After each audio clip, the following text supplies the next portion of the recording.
à tous, nous sommes Clara Fortin et Martin Louchard, les skippers du Classe 40 Randstad Ausy. Je vous souhaite la bienvenue dans notre nouvelle mini-série à contre-courant, la série dédiée au sport et à l'effort. Aujourd'hui, nous avons la chance d'être reçus au Racing 92 à Plessis-Robinson. Comme vous le savez peut-être, à chaque épisode c'est thématique. Aujourd'hui nous allons aborder le sujet du dépassement de soi et de la gestion de l'échec. Pour cela nous sommes accompagnés du capitaine du Racing 92, Henri Chavancy. Bonjour Henri, comment ça va ? Ça va, merci beaucoup, bienvenue. Merci beaucoup, on est vraiment très ravis de passer du temps avec toi. C'est vrai qu'en tant que rugbyman professionnel, mais aussi en tant qu'homme ou même en tant que capitaine, qu'est-ce que le dépassement de soi représente pour toi ? C'est une qualité très importante pour nous, c'est aller jusqu'au bout de l'effort et justement aller chercher ses ressources au plus profond de soi pour pouvoir faire l'effort supplémentaire qui parfois à très haut niveau fait la différence. Est-ce que pour toi le dépassement de soi rime forcément avec haut niveau ? Non, je pense pas. Je pense pas. Pour moi c'est pas du tout lié au haut niveau. Tout un chacun peut se dépasser. Et je pense que c'est en fonction des capacités de chacun. Il faut savoir se donner des objectifs cohérents avec ses capacités, que ce soit individuellement ou collectivement. Être aussi conscient de ses limites pour ne pas avoir de frustrations trop importantes qui peuvent justement être néfastes aussi à la performance. On dit souvent que quand on veut, on peut, mais quand on veut et qu'on n'y arrive pas, est-ce que c'est signe qu'on ne s'est pas donné assez les moyens ? On peut tout donner et ne pas y arriver, ça arrive souvent. Il faut savoir gérer aussi ces moments-là et se satisfaire parfois justement d'avoir tout donné, de se dire j'ai pas de regrets aujourd'hui, je suis tombé sur plus fort que moi. Et c'est vrai que l'échec c'est quelque chose de dur, mais toi qu'est-ce que tu mets en place dans ton sport ou pour l'équipe, etc. quand vous êtes face à un échec pour tourner la page ? Dans le rugby, pour vraiment être satisfait, être heureux d'une victoire, il faut savoir aussi perdre. De la défaite parfois naît aussi de la frustration et ça rend les victoires futures encore plus belles et encore plus satisfaisantes. Il y a un dicton qui dit qu'on perd jamais, soit on gagne, soit on apprend. Je crois que dans le rugby c'est plus que jamais d'actualité et j'imagine que dans la course nautique aussi. C'est vrai que après ce qu'on a vécu sur la Trolley Jack Vabre, notamment avec les casques qu'on a eu, là on a senti, moi en tout cas j'ai senti que je me suis dépassé, mais... Alors du coup, pour la petite anecdote, donc le départ était lancé, le départ de la Transat. 24 heures après, on a été obligé de s'arrêter parce que notre système de communication était HS. On devait être peut-être à la 15e place et on est reparti, on était dernier. Donc c'est ce moment-là où on se dit soit on reste abattu et on reste derrière parce que on n'a plus cette niaque. Mais je sais pas, on a réussi à aller chercher justement cette envie d'aller chercher des places. Mais c'est vrai qu'arriver, comme tu disais, en Martinique, au final, on est hyper satisfait, quoi. On s'est relevé à 2 aussi, ce qui est, après nous, on n'est pas 15, mais à 2, se dépasser à 2, c'est aussi beau et se dire on a réussi à se motiver l'un et l'autre. Et justement, par rapport à ça, quelqu'un vous conseille ou c'est vous qui prenez toutes les décisions ? On a vraiment tout fait tous les deux avec Martin, de la préparation du bateau, notre préparation aussi à nous, parce qu'il faut quand même avoir un physique quand même. Et puis pareil, la gestion de la boîte, les relations avec les partenaires. Et on a vraiment mélangé tout dans notre emploi du temps. On n'avait plus trop de week-ends et on est parti en course très fatigué. Donc on a appris de nos erreurs et c'est pour ça que là aujourd'hui on a commencé à déléguer la préparation technique du bateau. Et si j'avais une question, nous en mer on se fait mal, alors, on n'est pas habitué au choc et ça arrive de se faire mal parce que le bateau est petit, on se cogne, il y a des vagues, etc.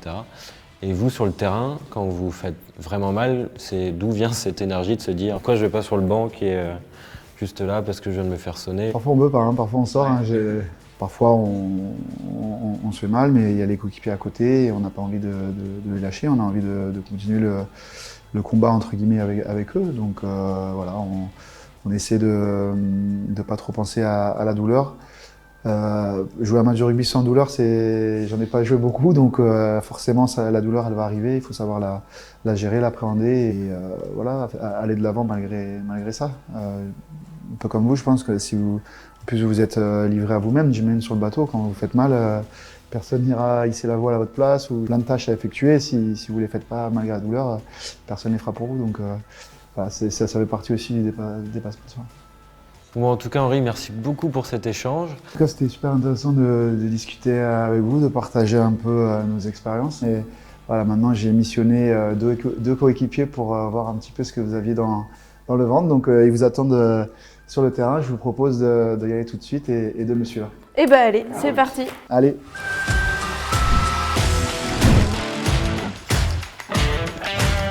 Bonjour. Salut. Salut Martin. Teddy, enchanté. Clara, enchantée. Bienvenue, Teddy, enchanté. Bienvenue, on est ravis de vous recevoir, Olivier et moi. Donc on est au centre d'entraînement du Racing 92. Et là on se trouve sur le terrain d'honneur où on vous a préparé deux petits défis pour aujourd'hui. Du jeu au pied, vous voulez faire un peu de jeu au pied ou de drop?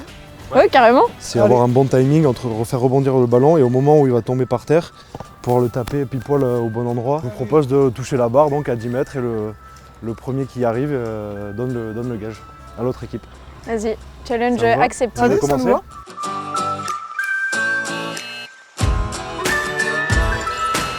Je suis tendue là, Martin. Oh, punaise!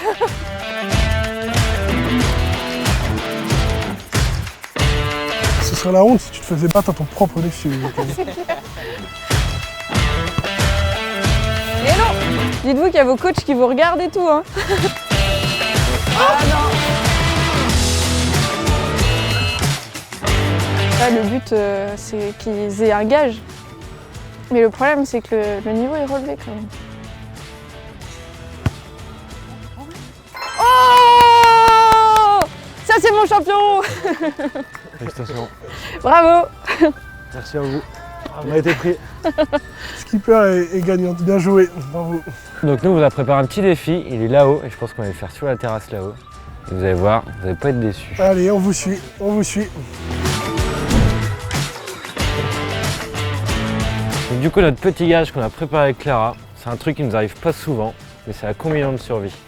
Nous, notre règle, c'est qu'on doit la mettre en moins de 2 minutes. Donc cette combinaison de survie, comme disait Martin, on la met pas souvent parce que c'est vraiment en cas d'extrême nécessité quand le bateau coule. Elle est d'une formidable couleur orange pour qu'elle se voit vraiment bien des secours. Elle est intégralement étanche et clairement tu ressembles un peu à Casimir dedans. Je suis désolée. Alors, es-tu prêt? Alors, 3, 2, 1, go! On est combien en temps là? 20 secondes. Le bateau il coule! Oh là là! Le bateau il coule! On est à combien? 30 secondes. 30 secondes. 30 secondes, le bas est mis. Ok, au top. T'en feras un beau, Mara, je te le dis. T'en feras un beau. Il y a une capuche. Allez, ouais. allez. Perds pas de temps, perds pas de temps. Il peut être aidé, il peut être aidé. Il peut être aidé? Il Eh peut oui, être on aidé? est à deux sur Putain, le il peut être bateau. aidé, merde, On est il peut à être deux aidé, sur le merde. bateau. C'est quoi ça? Voilà. On est à combien, Martin? 1 minute 7. 1 minute 7? Attention, C'est quoi ça? c'est pour l'étanchéité. C'est à mettre devant la tête, devant la tête. Ah, dans la tête. Et il manque un truc. Il manque un truc? Ah, regarde. Ah, ça là? Ça? Non, Ouais, ça? ouais. Sifflet, le sifflet? Ouais, c'est ça, le mousqueton. Le mousqueton. Ah, pardon. Ça, c'est pour l'élitreuillage. Ah, ouais, d'accord. On est à combien, Martin? Tiens, siffle un coup, on sait jamais. 1 minute 32. Yeah!